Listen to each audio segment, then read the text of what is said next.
Right now, you're checking out T7Live.com. You know where to come to get your exclusive access to your favorite artists, gossip, music, real talk, all that good stuff. Y'all stay right here. I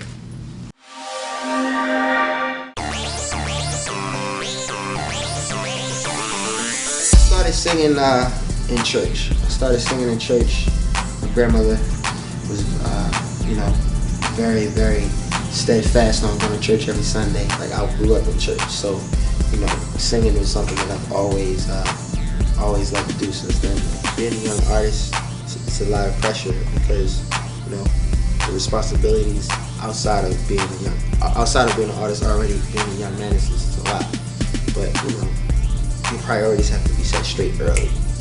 Is this something you really want to do?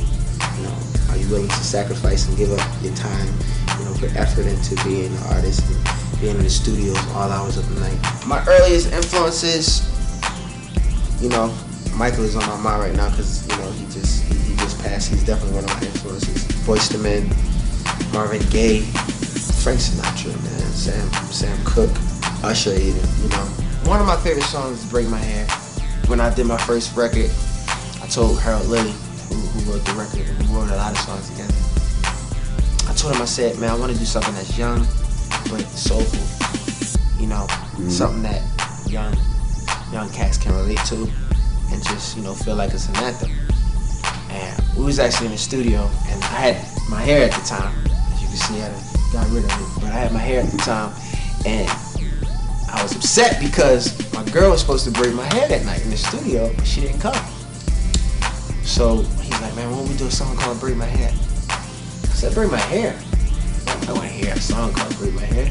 We started writing the record, and it came out amazing. I work with a lot of people, but some of the people that I feel like are untouchable that I haven't worked with yet, people like Quincy Jones, Larry Golds, man.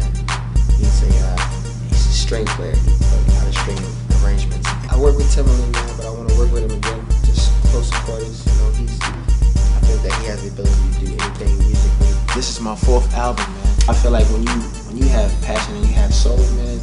Look at Mike. I mean, I'm not comparing myself to Mike, but when he was younger, it's like you would hear him sing a song and you would see adults dancing to it. When you got soul and you have a distinctive voice, it's like you're able to reach a mass audience, man. But it's also how you relate to people.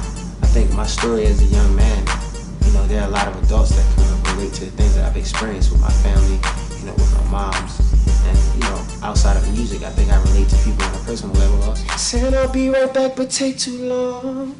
Saying I'll be faithful, but I don't. Making you them promises, then breaking your heart again. But why would you want to break up, baby? We out of here. T7Live.com. Keep it locked, man. I love y'all. Make sure y'all come check me out live, man. Mario Soul Truth.